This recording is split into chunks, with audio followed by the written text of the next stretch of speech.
Bon là je vais faire un test de pression, voir s'il n'y a pas des fuites. C'est pour contrôler, voir s'il n'y a pas des... Où se trouvent les fuites sur un circuit de refroidissement. Suite à une consommation d'eau. Alors faut que ça soit une fuite externe, hein, forcément. Ou interne.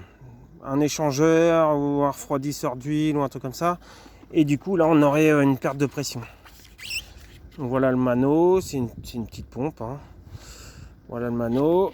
Là je vais essayer de trouver le bon bouchon parce qu'il n'y a pas de référence. Non, c'est pas le vert. Il est trop grand. Il est encore plus grand. Bon bah ça c'est un peu le souci par contre. Le rouge. Non plus. Il est trop grand. Celui-là.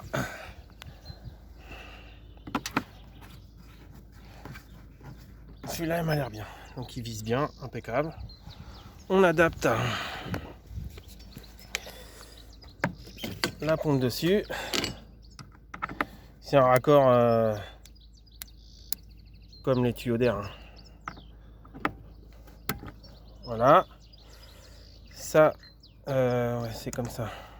Ça c'est pour enlever la pression une fois que c'est fini. Donc là voilà, mon mano. C'est pas évident l'histoire. C'est pas évident. Voilà.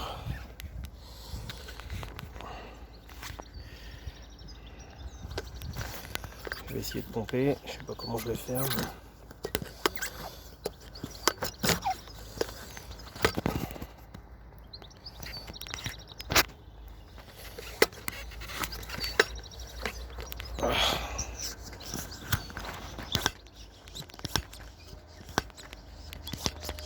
Voilà.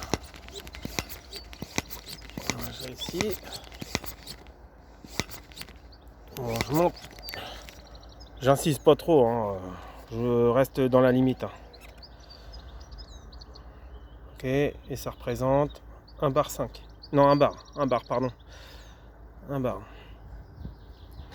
Ok, puis bah là on attend hein, de voir s'il y a une grosse fuite, et bah ça va sortir tout de suite, hein, quelque part.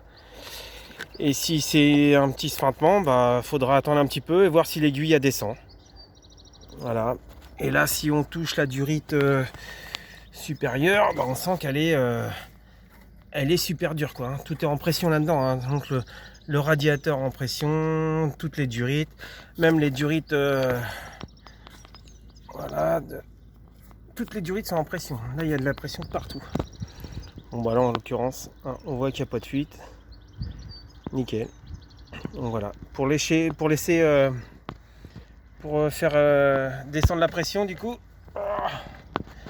vous appuyez sur le bouton au bout du tuyau. Et la pression s'en va.